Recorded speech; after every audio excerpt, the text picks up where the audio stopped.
Hey everyone, let's talk a little bit about osmosis. Osmosis is a special membrane transport process in which water moves across the plasma membrane. So we've talked about some of the rules regarding when and how and why certain molecules move across the plasma membrane, and we came up with three specific rules that will determine which kinds of molecules will move straight through the plasma membrane. A perfect molecule that will move through the membrane completely unimpeded without any problems whatsoever.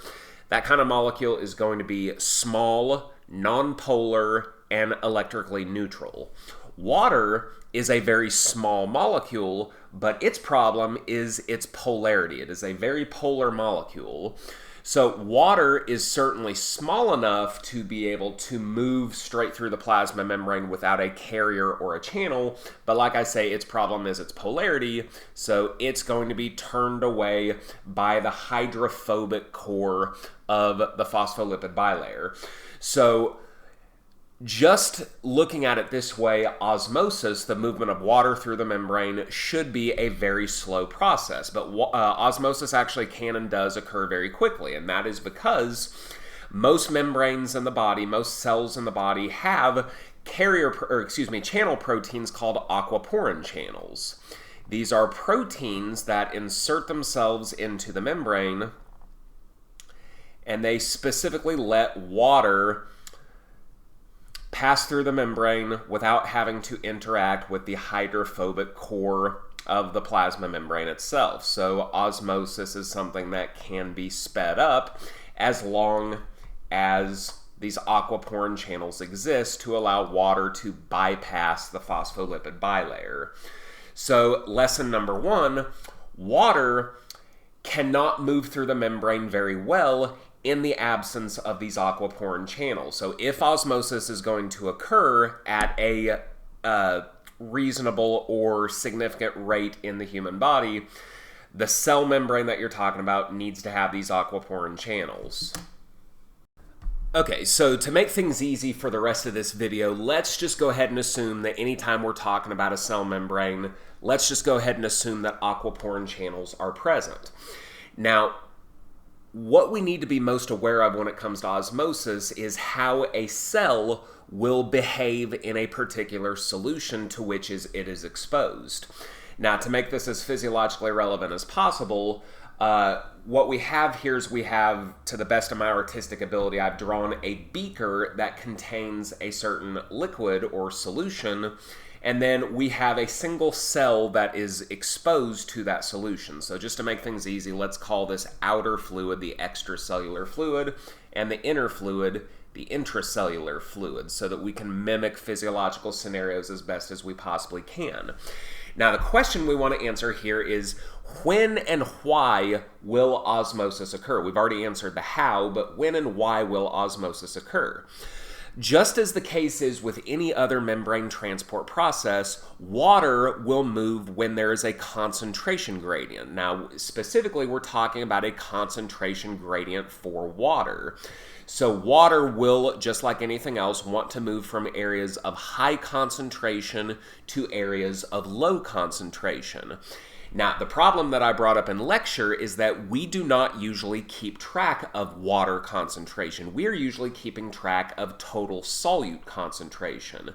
So if you're looking at a particular solution, you might be told what the sodium concentration is, you might be told what the glucose concentration is, the potassium concentration. You're not so much going to be told what the water concentration is. But the good news is that you can infer the relative water concentration by looking at the total solute concentration. The idea here being that the higher the total solute concentration gets, the lower the water concentration is going to get. The more stuff that you have dissolved in solution, the less total percentage of that solution is going to be water. So if you have a solution that doesn't contain very much solute, it must have a very high water concentration. If you have a solution that has a lot of solute, it must have a relatively low water concentration. So that is the kind of association that we want to make here. So the information that we are going to be given anytime we have an osmosis problem is what is the total solute concentration. You might be told something like, oh, let's say the sodium concentration is, let's say, 0.1 molar. Let's say the chloride concentration is also 0.1 molar. So let's just say that our intracellular fluid is just a saline solution. It's got 0.1 molar sodium, 0.1 molar chloride. So these are individual concentrations of individual solutes. We want, for the sake of determining whether osmosis occurs or not, we want the total solute concentration. The way you get total solute concentration is you are going to add up the individual solute concentrations together. So this is actually going to give us 0.2 in terms of our total solute concentration. Now, for dealing with osmosis problems, we use units of osmolarity. So this is going to be 0.2 osmolar.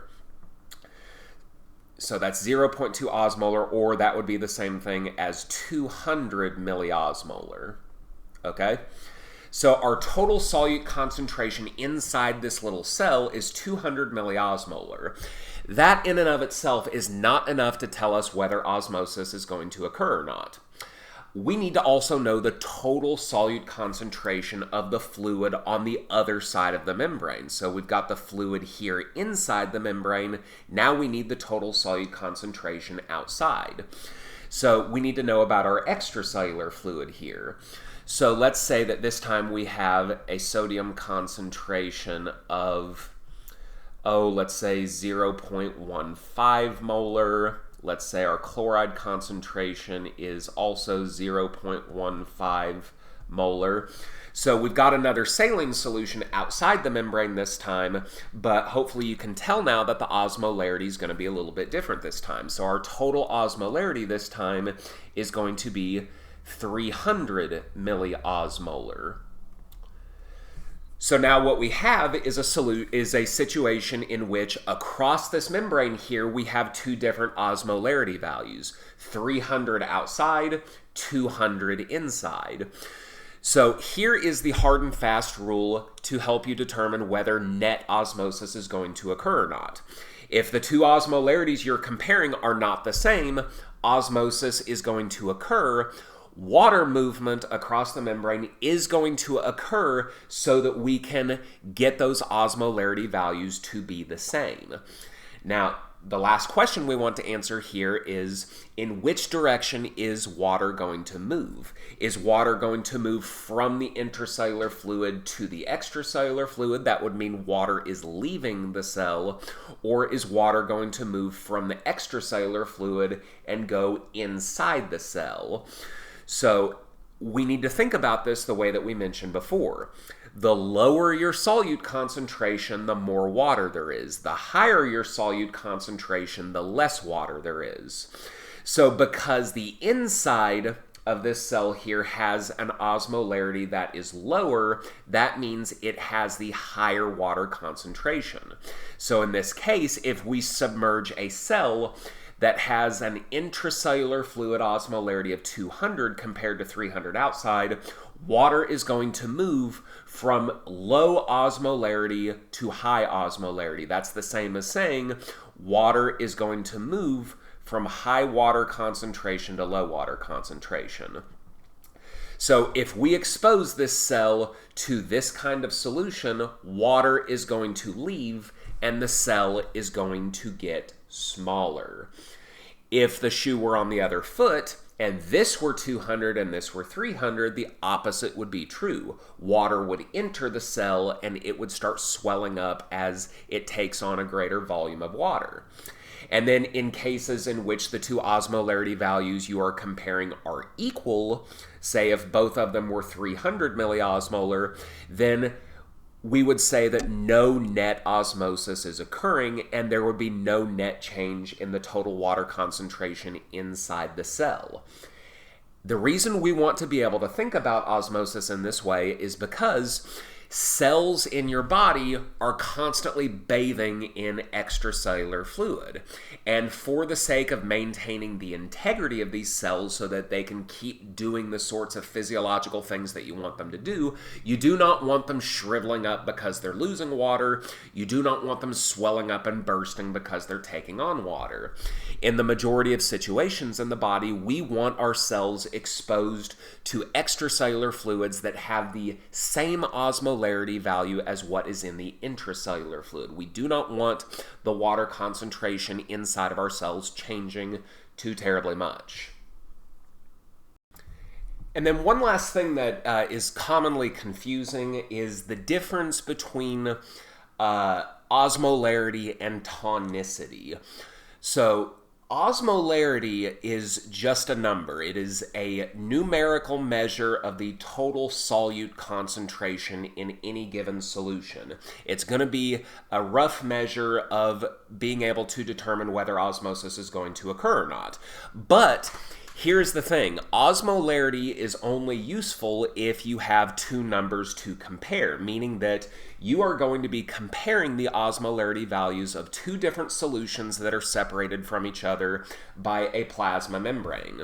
So to help with those comparisons, we have these three terms here: hyperosmotic, hypoosmotic, and isoosmotic. So to help, I have a couple of different solutions we can compare here. First, let's say that we have solution A, which is 500 milliosmolar, and solution B is 100 milliosmolar. So we can say a few different things to make this clear. We could say solution A is hyperosmotic to solution B.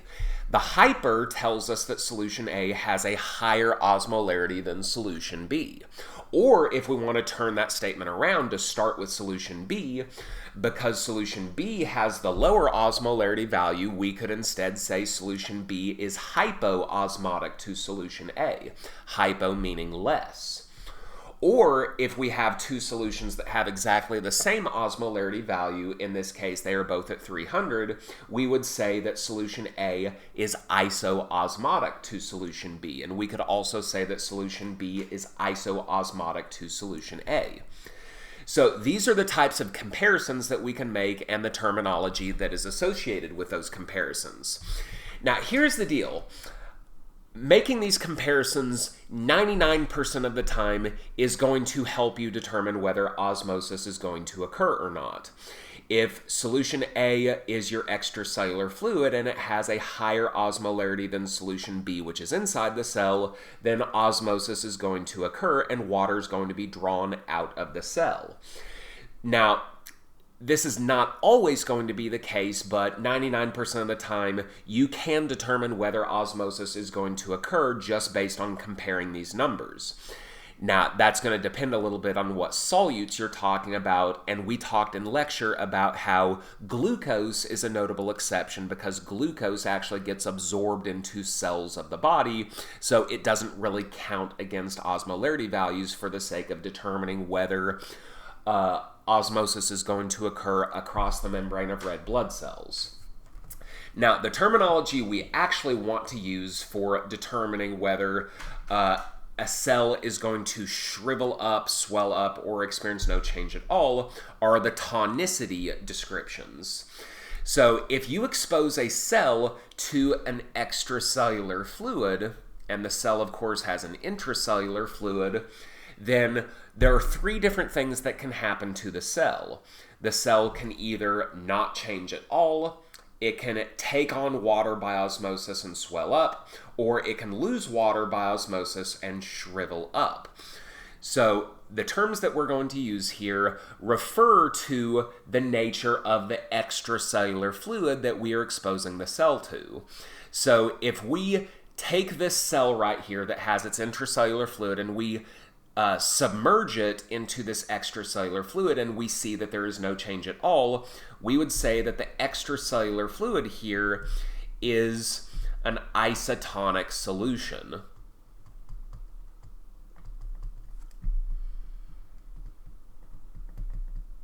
Okay? And that probably is going to mean that the extracellular fluid is isoosmotic to solution B, but of course I said that glucose can kind of complicate that a little bit. But it's a pretty safe bet that if the extracellular fluid is isotonic here, the extracellular fluid is probably isoosmotic to the intracellular fluid. It's not guaranteed, but that's probably a pretty safe bet. Okay, what if we see swelling here? If water starts rushing into this cell here, we would say that the extracellular fluid is a hypotonic solution. When cells are exposed to hypotonic solutions, they take on water by osmosis and they start to swell up, and they probably are going to burst, a process called lysis. Now, if you have a hypotonic solution, it is guaranteed that this hypotonic solution is going to be hypoosmotic to whatever the intracellular fluid is. That is a guarantee.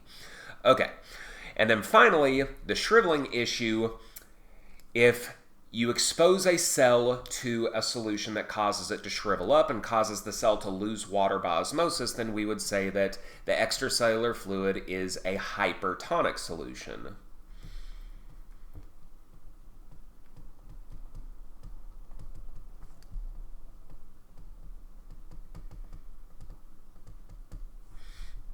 Okay, so those are your three different kinds of solutions, and we define these solutions based on what is going to happen to a cell when we dunk that cell into that particular solution.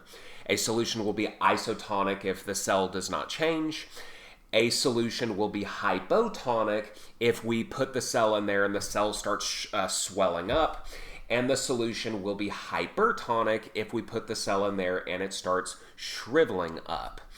Now, like I said, the question is always, well, what's the difference between these three terms and these three terms? Hyperosmotic, hypoosmotic, isoosmotic, isotonic, hypotonic, hypertonic. Here is the kind of takeaway here. The osmolarity adjectives here require you to compare the osmolarity values of two different solutions. We are not worried about whether the cell is going to change or not. We're literally just comparing the total solute concentration of solution A to the total solute concentration of solution B. All you're doing is comparing numbers, and you will pick the adjective that best describes solution A to solution B, or vice versa. The tonicity adjectives here have everything to do with what is happening to the cell when you put it in that particular solution. You don't have to compare osmolarity values here. You only have to pay attention to what is happening to the cell. So like I said at the beginning, these terms are usually going to correlate with these terms. Usually an isomotic solution is going to also be isotonic. Usually a hypoosmotic solution is going to be hypotonic to a cell. Hyperosmotic, hypotonic. Usually those things match up together pretty well. But like I said, if you're dealing with one of your solutes being glucose, you have to be a little bit careful, because in those cases, a hyperosmotic solution, it's probably going to be hypertonic, but it could also be isotonic if a significant amount of that total solute is coming from glucose. If you want further information on that glucose exception that I've been mentioning, check out the lecture slides. I talk about that in pretty good detail there. Okay, that's going to do it for this little review video. I hope you found it helpful. Please let me know if you have any questions about any of this. Osmosis can be very tricky business, so if there's anything that is at all in doubt for you, please do not hesitate to get in touch with me.